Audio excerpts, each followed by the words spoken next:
샬롬, 반갑습니다. 오늘은 로마서 두 번째 시간을 우리가 함께 로마서 3장 이하의 말씀을 가지고 한번 나눠보려고 합니다. 로마서 3장은요, 로마서를 이해하는데 제일 기본 자세가 나오게 되는데요. 그런 가장 기본은 뭐냐? 모든 사람이 죄 가운데 빠져 있다는 것입니다. 그러니까 기독교적인, 성경적인 인간의 문제가 무엇인가? 그러니까 인간이 무엇이 문제인가 질문해 본다면 가장 심각한 것은 죄의 문제의 심각성입니다. 이것은 죄의 문제는요, 모든 사람, 모든 인종, 모든 국가, 동서고금, 노소를 다 하여서 과거, 현재, 미래 모든 사람이 뭐와 연관되어 있습니까? 죄와 연관되어 있다는 거예요. 이것을 다른 말로 뭐라고 하냐면 죄의 보편성이라고 얘기합니다.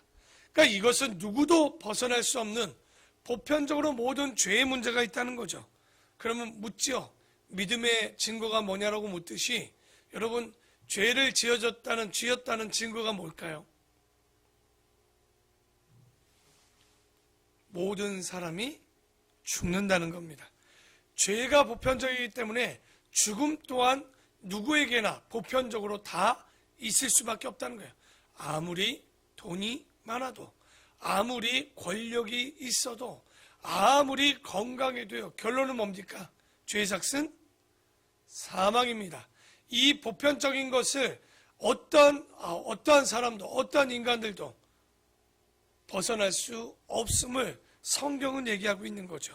그래서 그 이야기가 3장의 이야기인데요.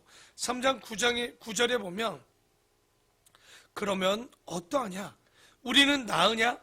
결코 아니라 유대인이나 헬라인이나 다 죄 아래에 있다고 우리가 이미 선언하였느니라. 그래서 우리가 누구냐? 바울도 마찬가지라는 거예요. 유대인들을 말하고 있는데 바울이 그러면 유대인은 좀 낫냐? 죄 문제? 그렇지 않다는 거예요. 다 이 모든 문제는 하나님께 맡겨졌겠지만 다 결국은 죽게 돼 있다. 그것이 이미 약속되어져 있는데 기록된 바 의인은 없나니 하나도 없다. 일생을 통해 죄 지은 자가 죄 안 지은 자가 있냐? 결코 그럴 수 없다는 거예요. 깨닫는 자도 없고 하나님을 찾는 자도 없고. 그러니까 지금도 하나님을 찾는 자, 깨닫는 자가 있느냐? 얼마나 많은, 정말 우리가 아브라함부터 지금까지 아니 그 모든 시간들을 살펴보지만 하나님 앞에 깨달은 자가 있냐? 얼마나 없냐면 고린도전서 3장에 이렇게 얘기하죠. 하나님께서 전도에 미련한 것을 가지고 믿는 자를 구원하시기를 기뻐하셨다. 전도에 미련한 자라는 것을 무슨 얘기냐면 자기의 지혜로는 백날 찾아도 찾을 수 없고 깨달으려고 해도 깨달을 수 없다는 겁니다. 그러니까 유대인도 그렇지만 여러분 이방인들도 지금부터 2700년 전부터 철학이 나온 이후부터 지금까지 사람은 누구인가, 사람은 어디서 왔고 어디로 가는가 그들이 물었지만 충분한 시간을 유대인에게도 이방인들에게도 주었지만 온갖 철학을 가지고도 찾지 못했다라는 거예요. 그러니까 모든 지금까지 깨닫는 자도 없고 하나님을 찾는 자도 더더욱이 없고, 그러니 그들의 목구멍은 열린 무덤이요 그 혀로는 속임을 일삼으며 그 입술에는 독사의 독이 있고 그 입에는 저주와 악독이 가득하고 얼마나 죄를 빠르게 짓는지 그 발에 피 흘리는 데는 너무나도 빠른지라. 이거 시편에 나왔던 얘기 아닙니까? 악한 데는 너무 좋은 일을 할 때는 더디고요, 악한 일을 할 때는 얼마나 빠른지 모릅니다. 그러니 파멸과 고생이 그 길에 있어 평강의 길을 알지 못하였고 그들의 눈앞에 하나님을 두려움이 없느니라 함과 같으니라. 이런 것을 뭐라 그럽니까? 사람이 두려움 없이 누구 앞이든 상관없이 하는 모든 이런 막대먹은 인생을 뭐라 그래요? 아나무인이라는 말을 많이 쓰죠. 누가 있든 눈앞에 하나님이 있든 상관없다라는 거예요. 두려움이 없다는 거예요. 바로 이게 보편적인 죄인들의 행동이라는 겁니다. 누구도 벗어날 수 없고 하나님 없는 인생은 결국 다 하나님 없어도 살 수 있다라고, 죄의 삭은 사망인데도 그 두려움 없이 살아간다는 거죠. 그래서 23절에 모든 사람이 죄를 범하였음에 하나님의 영광에 이르지 못하더니 그리스도 예수 안에 있는 속량으로 말미암아 하나님의 은혜로 값없이 의롭다 하심을 얻은 자 되었느니라. 그러니까 우리 모든 사람은 아무리 자기 정직 자기 선행으로 하나님 앞에 나와보지만 인정받을 수 없는 거예요. 오히려 예수님께서 자기 피로 그런 모든 인간들의 죄값을 어떻게 해줍니까? 속량, 값없이 의롭다 하셨다니까 진짜 값없이 무료인 줄 아는데 그게 아니죠. 값으로 칠 수 없는 하나님, 바로 창조주여 우리의 구원주여 심판주 되어주시는 그 예수 그리스도의 값을 가지고 우리가 죄사함을 얻었다, 이런 복을 받았다는 거예요. 그런데 그 전제가 뭐냐? 모든 사람이 뭐를 범했기 때문에? 죄를 범했기 때문에 하나님 아버지께서 예수 그리스도를 보내주지 않았다면 그 죄값을 속량받을 수, 대속받을 수 없다는 거. 이거 굉장히 중요한 복음에 대한 핵심을 바울이 로마 교회에 이렇게 기획적으로 보냈던 거죠. 그리고 4장에 보면 그러면 어떻게 하면 우리가 하나님 앞에 의롭다 할 수 있겠느냐? 1절에 보니까 그런즉 육신으로 우리 조상인 아브라함이 무엇을 얻었다 하리요? 만일 아브라함이 행위로서 의롭다 하심을 받았으면 자랑할 것이 있으려니와 하나님 앞에서는 없느니라. 성경이 무엇을 말하느냐? 아브라함이 하나님을 믿음에 그것이 그에게 의로 여겨진 바 되었느니라. 그러니까 아브라함이요, 어떤 행위로 의로움을 얻은 게 아니에요. 하나님을 믿었고 더불어 화목까지 가야 되는 때 의롭다라고 얘기하는 겁니다. 그러니까 믿음으로는요, 뭐냐? 하나님과의 관계의 회복이고, 그리고 화목까지 가야 되죠. 여러분, 다윗과 압살롬의 관계 기억나죠? 압살롬이 다윗의 형이었던, 어떻게 보면 다윗의 형이 아니라 압살롬의 형이었던 암놈을 죽였던 일이 있었죠. 그러니까 다윗이 잘못은 했지만 어쨌든 압살롬이 죽였다는 것은 더 큰 잘못이죠. 그런데 다윗이 압살롬을 용서한 것 같지만 뭐가 되지 않았습니까? 그를 불러왔지만 화목되지 않았단 말이에요. 그래서 여러분, 믿음은요, 결국 화목까지 가야 된다는 거예요. 그러면 아브라함은 어떻게 의롭게 됐을까요? 3절에 보니까 믿었다고 했죠. 뭘 믿었을까요? 75세 여러분, 그때 늦었는데, 그때 어떻게 보면 아브라함도 남자의 역할을 못할 것이고, 그 어려울 때 하나님께서 나타나 뭐라 합니까? 내가 이맘때 아들이 있다라고 얘기하죠. 그러나 그때 상황을 보면 사라는 경수가 끊어진 지가 이미 10년이 되었다라고 나옵니다. 75세에 줘도 문제인데요, 99세가 되도록 실제 어떻게 됩니까? 이삭이 나오지 않았지 않습니까? 그런데 아브라함은 그런 말을 했음에도 불구하고 뭐 했다는 거예요? 믿었다는 거예요. 이게 진짜 복 있는 자의 마음인 거죠. 그래서 4절에 일하는 자에게는 그 삭시 은혜로 여겨지지 아니하고, 잘 보십시오. 열심히 살고 우리가 행동했다라고 삭시로 여겨진 게 아니에요. 삭시 은혜로 여겨지지 아니하고 보수로 여겨지거니와 이를 아니할지라도 경건하지 아니한 자를 의롭다 하시는 이를 믿는 자에게, 그러니까 그가 깨끗했겠습니까? 여러분, 한평 강도가 깨끗해서 구원받았습니까? 그게 아니지 않습니까?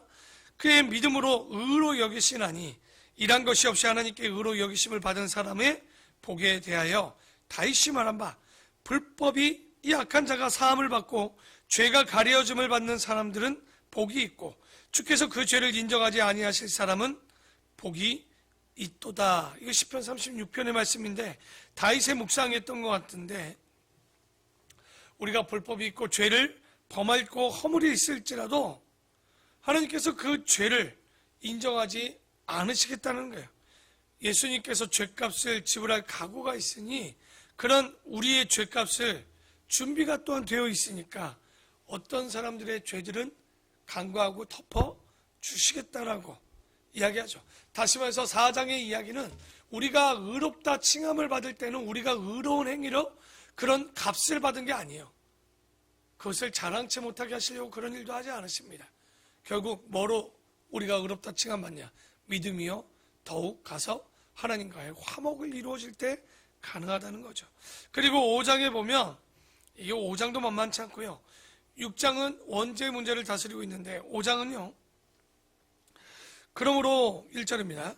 그러므로 우리가 믿음으로 의롭다 하심을 받았으니 우리가 주 예수 그리스도로 말미암아 하나님과 화평을 좀 누려보자. 그러니까 죄가 하나도 없이 의롭다 할 사람은 있냐? 없다. 행함을 가지고 의롭다함을 가진 것이 아니라는 때, 그러니까 우리가 완전한 행위를 통해서 의롭다 칭하면 좋겠지만, 의롭다 칭함을 받기 위해서는 우리의 완전한 어떤 겉 행위보다는 내면의 됨됨이를 그 신앙을 지금 보고 계신다는 거예요. 그게 믿음이죠. 여러분, 믿음이 뭡니까? 알고 보면 믿음의 번역은 충성과 진실입니다. 행동이 아니고 잘 보면 여러분, 충성과 진실 때문요, 그 사람의 품성과 인격, 성품을 말하는 겁니다. 그러니까 행동으로 충성된 어떤 행동이겠지만 먼저는 그 진실한 마음, 그런 성품을 가져야지만 우리가 행동으로 나타날 수 있죠. 왜?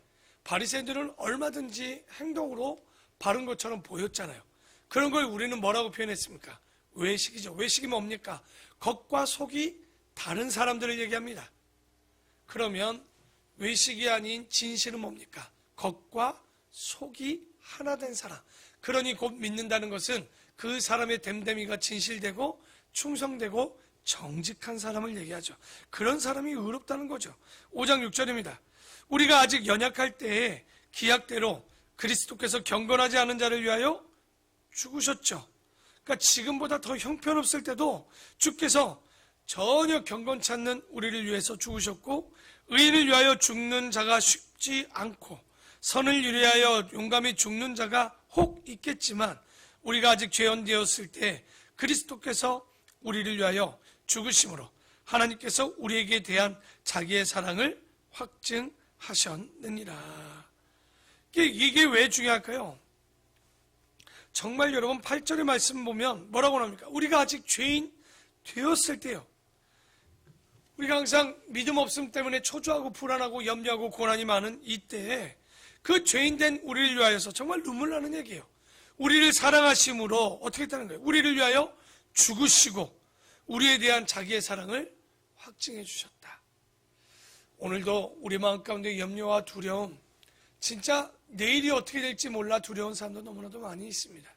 그러나 오늘의 8절의 말씀을 보면 나는 내 것이 안 돼서 두렵고 내 것이 안 돼서 염려하지만 주님은요, 그것도 아니고 우리를 위하여 어떻게 보면 살려둘 의미도 없고 그런 됨됨이도 되지 않는 우리를 위하여 그 사랑을 확증하기 위하여 우리를 위해 대신 죽으셨다라는 거. 참 그러기 때문에 우리가 살아감에 있어서 값없이 혹은 말실수하면서 이따위 행동을 하면서 살아가면 안 되는 거죠. 그래서 오늘 6장까지 오늘은 보죠. 6장에 보면 그 원죄의 심각성, 여러분 죄가 왜 두렵겠습니까?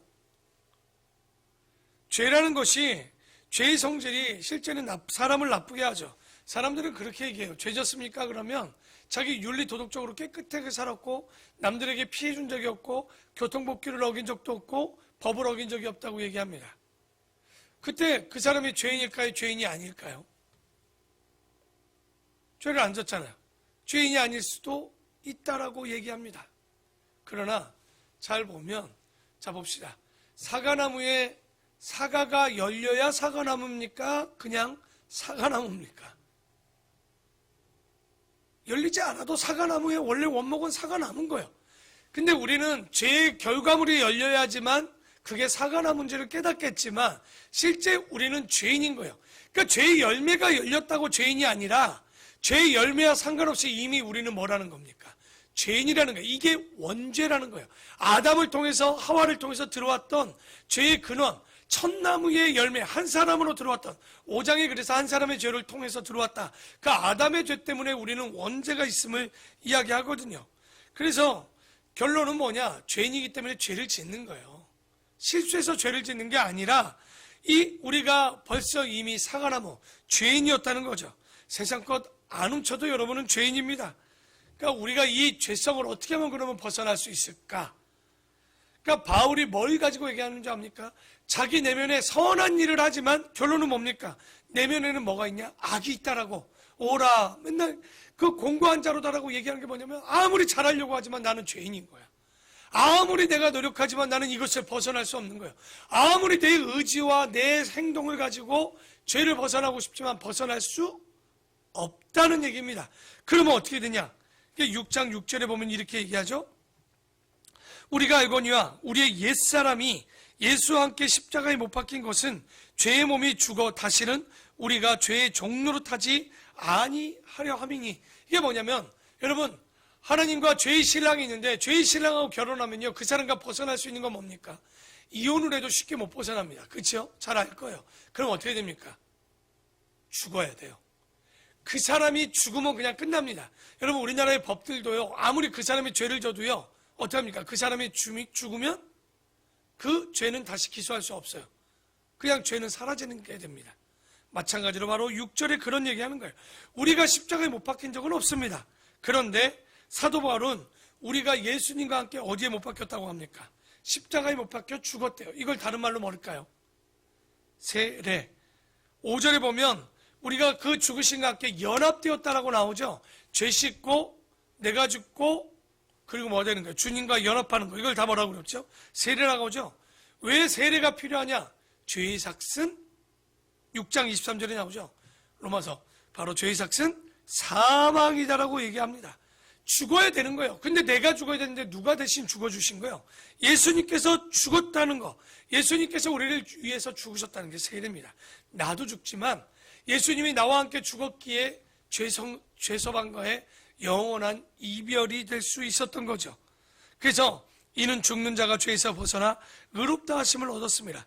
만일 우리가 그리스도와 함께 죽었으면 또 그와 함께 산다. 그러니까 죄서방과 헤어졌지만 결국은 누구와 함께 사는 거예요? 이제는 예수님과 함께 한 몸을 이루어 연합하여 살아가는. 이는 그리스도께서 죽은 자 가운데서 살아나셨음에 다시 죽지 아니하시고 사망이 다시 그를 주장하지 못할 줄을 알미로라. 그가 죽으심은 죄에 대하여 단번에 죽으심이요 그가 살아계심은 하나님께 대하여 살아계심이니. 그러니까 옛날에는 죄하고 상대하고 사니까 정말 그 신분을 못 벗어났지만 이제 죄의 신분은 죽었잖아요. 그러니까 사망 신고하고 이제 누구의 집에 살아야 되냐? 바로 하나님의 집. 하나님과 하나님이 다스리는 그 삶. 그러니까 우리가 완전히 죽어야지, 완전히 죽어야 진짜 이혼이 돼요. 내가 죽지 않으면 이혼이 되지 않습니다. 내가 그리스도와 함께 십자가에 못 박혀 죽어야 된다는 거예요. 이게 복음의 핵심입니다.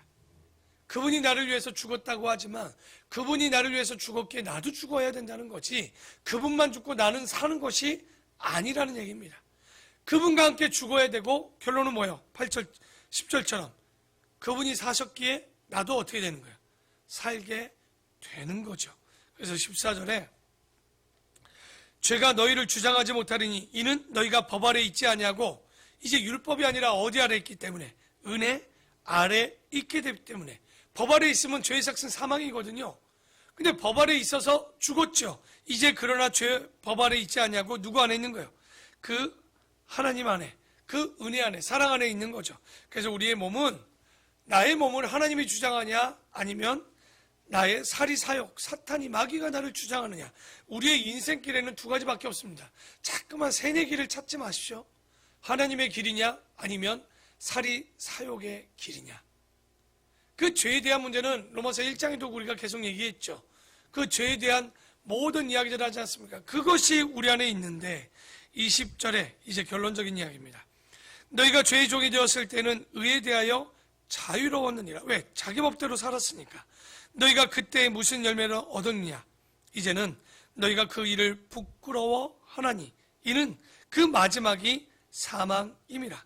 그러나 이제는 너희가 죄로부터 해방되고 하나님께 종이 되어 거룩함에 이르는 열매를 맺었으니 그 마지막은 어떻게 되는 거예요? 영생이다. 자, 23절 읽고 마무리합시다. 시작. 죄의 삭은 사망이요 하나님의 은사는 그리스도 예수 우리 주 안에 있는 영생이니라. 하나님의 은사, 다른 말로 하나님의 선물은 뭡니까? 바로 영생이요 구원의 선물을 받게 됐다는 거. 그러니까 죄와 함께 동행해봐야 결론은 뭡니까? 보편적인 죄인으로서 죄의 삭은 사망에 이르게 되는. 그러니까 바울은 얘기하는 거예요. 죄랑 잇대어서 계속 이 사망의 길을 걸을 것이냐, 예수 그리스도와 연결되어서 영생으로 살아갈 것이냐. 그러나 그 길에는 중간이 없다. 결단하셔야 된다는 얘기입니다. 우리의 삶에 왜 이렇게 염려, 고난과 자꾸만 두려움이 많을까요? 아직도 노선이 정확치 않은 거예요. 죄의 몸은요, 사욕입니다. 사욕, 사리사욕. 그러나 결국 그것은 사망으로 가고 결국 자기를 죽이는 것밖에 안 되는 거예요. 우리가 진정 영원한 생명에 잇대려면 나는 죽고 예수 그리스도와 함께 나는 죽고 주님과 함께 동행하는 삶. 그래서 믿음은요, 복잡하지 않습니다. 길이 많지 않습니다. 내가 곧 길이고 진리다. 그러나 오늘 말씀 중에 여러분 잊지 마십시오. 나를 찾는 자도 없고 나를 깨닫는 자도 없다라고 말씀하는 걸 보면 결코 우리의 의지로 그분을 찾거나 깨닫기는 쉽지 않은 거예요. 쉽지 않은 게 아니라 불가능한 거죠. 그래서 오늘도 이 시간, 이 새벽을 여는 우리 모두에게 깨닫는 영이, 그리고 이것이 보이고 들을 수 있는 영이, 성령이 우리 함께 하기를 원하고요. 더 나아가 죄의 사리 사욕에 나의 마음, 나의 뜻, 이런 것들이 아직도 우리 안에 있다면 아직 덜 죽은 거예요. 진짜 죽으면 나는 없고 주가 사셔야 됩니다. 나를 다스리는 분은 주님만이 되셔야 되지 나와 함께 손잡고 가는 게 아니에요. 그러니까 실제는 나의 키는 내가 아닌 주님이 그 키를 잡고 계시고 그분이 인도하시는 거예요. 아브라함이 정말 이 십자가 없이도 구원을 받았던 건 그 믿음, 바로 그분이 자신을 인도할 것인 것을 믿고 믿을 수 없는 일을 따랐을 때 그것이 진짜 순종이고 믿음입니다. 갈 수 있는 길을 가는 게 믿음이 아니라 남들이 볼 때 그 길이 옳지 않다라고, 보이지 않는다라고, 믿을 수 없다고 하는 그 길을 걷고 보고 순종하는 것이 믿음입니다. 오늘 이 믿음을 다시 한번 점검하시고 내가 아직도 살아있는 것 아닌가? 그렇다면, 내가 살았다면 주님이 내 안에 있어야 될 것이고 그러기 위한 성령이 나를 깨닫게 하심을 잊지 말고 오늘 이 새벽도 그를, 또 그 성령을 간구하는 오늘 이 시간 되기를 축원합니다. 기도하겠습니다.